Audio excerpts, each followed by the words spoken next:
তাহলে আমরা এই প্রস্তাব প্রত্যাখ্যান করছি। আমরা আমাদের আগের অবস্থানেই আছি। আমরা মনে করি গণতন্ত্রের দাবি হচ্ছে জনগণের মতামতকে মেনে নেওয়া। কোথায় আছে সংবিধান সংস্কার পরিষদের সদস্য হিসেবে শপথ নিতে পারবে? আগে সংবিধান সংশোধন হতে হবে। আমরা এই প্রস্তাব প্রত্যাখ্যান করছি, আমরা ওয়াকআউট করছি। ধন্যবাদ মাননীয় স্পিকার। মাননীয় বিরোধী দলীয় নেতা একটু যদি শুনতেন, হয়তোবা কিছু আশার আলো আসতে পারে, জানি না আমি কিছু। আচ্ছা, মাননীয় স্পিকার, দুইটা শপথ দিলে প্রথম শপথ তো অবৈধ হয়ে যায়, আর একটা শপথ আমরা তো নেই মাননীয় স্পিকার। জি মাননীয় বিরোধী দলীয় নেতা। ধন্যবাদ মাননীয় স্পিকার। এই বিষয়টা সংসদের প্রথম অধিবেশন থেকেই চলে আসছে এবং আজকে যে প্রস্তাব উপস্থাপন করা হয়েছে এটি প্রথম অধিবেশনেই মাননীয় স্বরাষ্ট্রমন্ত্রী উপস্থাপন করেছিলেন।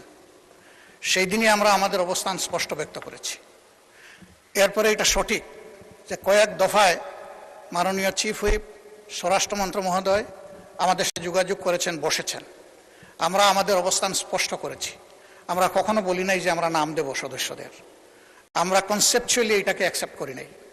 আমরা বলেছি আমরা জাতির কাছে ওয়াদাবদ্ধ, যেমন ওয়াদাবদ্ধ ছিল বর্তমান সরকারি দল।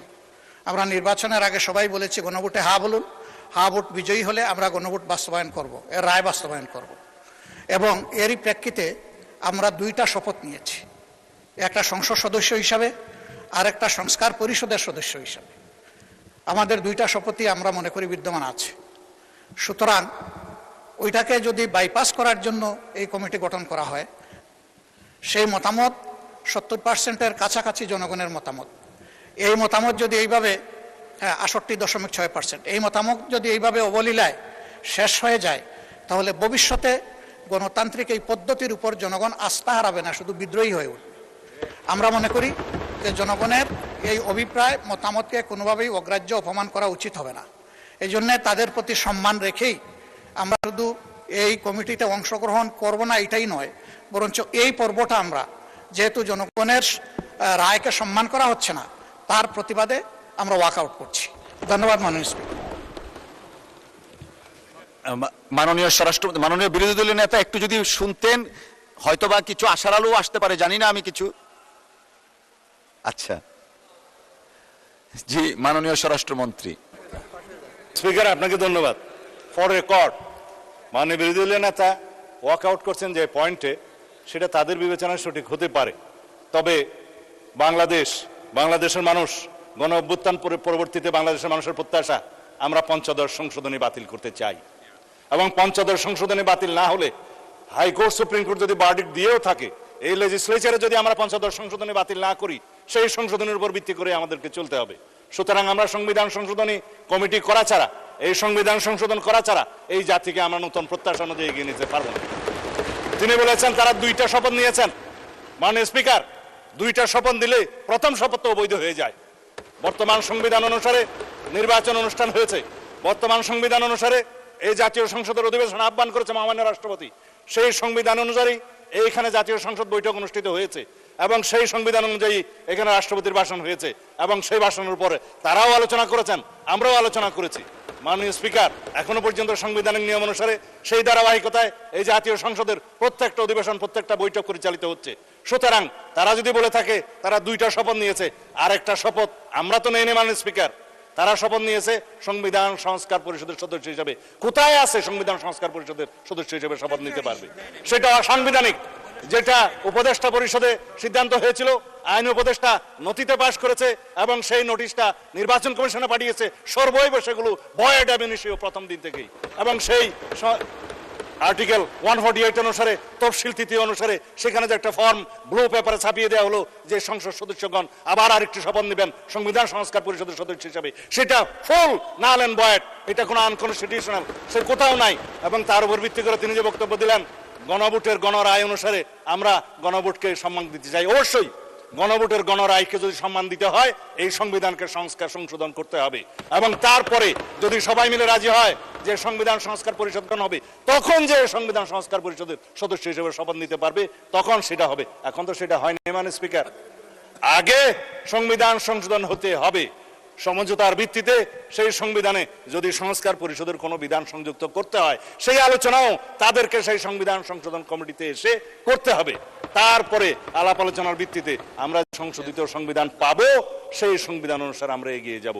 এখন যদি কেউ বলে যে গণভোট হয়েছে, কিসের উপর হয়েছে মাননীয় স্পিকার? গণভোটের যে আদেশ, সেটাকে আমরা নাম দিয়েছি জুলাই আদেশ। যেই আদেশটা প্রথম দিন থেকে এখতিয়ার বহির্ভূত, এটা fraud on the constitution, colourable legislation. এই জুলাই জাতীয় সনদ বাস্তবায়ন সংস্কার আদেশ নামে যেটা করা হয়েছে, রাষ্ট্রপতি যেটা করতে পারেন না, সেটা তো কোনো রাজনৈতিক সমঝোতা ছিল না। জুলাই জাতীয় সনদের কোথাও সেটা সমঝোতা হয়নি। তারাও স্বাক্ষর করেছেন, সেখানে আমরা স্বাক্ষর করেছি। তাহলে এই যে জাতীয় সনদ আদেশ যেটা করলো, সেই যে অর্ডারের উপরে গণভোট অনুষ্ঠিত হলো, তার উপর ভিত্তি করে তারা যে চলতে চাচ্ছে, তাহলে দেশে যে মানুষ আমাদের ম্যানিফেস্টোর উপরে 31 দফার উপরে এবং নির্বাচন কমিশনের ডিক্লারকৃত নির্বাচনের উপরে আমাদেরকে যে জনগণ ভোট দিল, 51% ভোট দিয়ে এখানে সার্বভৌম পার্লামেন্টে আমাদেরকে পাঠিয়েছিল, সেই পার্লামেন্টের এখতিয়ার কি? এটা ইউনিটারি ইন্ডিপেন্ডেন্ট স্টেট হিসাবে, একটা ইন্ডিপেন্ডেন্ট স্টেট হিসাবে আমরা একটা ইউনিটারি কান্ট্রিতে আছি। সেখানে একটা সংসদ থাকবে, আর্টিকেল 65 বলা আছে। সেই সংশোধনে আইন প্রণয়নের ক্ষমতা আছে, সংশোধন করার ক্ষমতা আছে। সেই ক্ষমতা হিসাবে জাতীয় সংসদ সদস্যগণ এই সংবিধানের সংশোধনী দিবে। সেই এখতিয়ার তো সার্বভৌম জনগণ আমাদেরকে দিয়েছে, আর্টিকেল 7 অনুসারে দিয়েছে। এখন যদি বলা হয় গণভোট কি তার উপরে? অবশ্যই তার উপরে না। আমরা সাংবিধানিকভাবে সাংবিধানিক ভোটে জাতীয় সংসদের সদস্য নির্বাচিত হয়েছি সার্বভৌম জনগণ কর্তৃক, এখানে আইন এবং সংবিধান প্রণয়ন করার, সংশোধন করার জন্য। গণভোটে কি হয়েছে? জুলাই জাতীয় সনদে যেটা সমঝোতা হয়েছে, 4 খান প্রশ্নের মধ্যে 3.5 খান আমরা মানি, আর আধা খান যে কোশ্চেন, সেই কোশ্চেন তো সংবিধানের উপর হাত দিয়েছে একটা অবৈধ আদেশ প্রণয়নের মধ্যে দিয়ে। সেটা তো void ab initio, it is now pending with the judiciary. তারা কি বলে দেখি।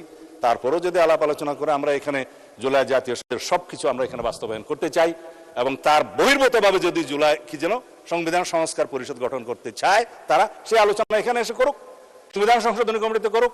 আর না হলে পরে রাস্তায় গিয়ে সংবিধান সংস্কার পরিষদের কমিটি করলে তো সংবিধান সংশোধন না করে আমরা বসে থাকতে পারবো না।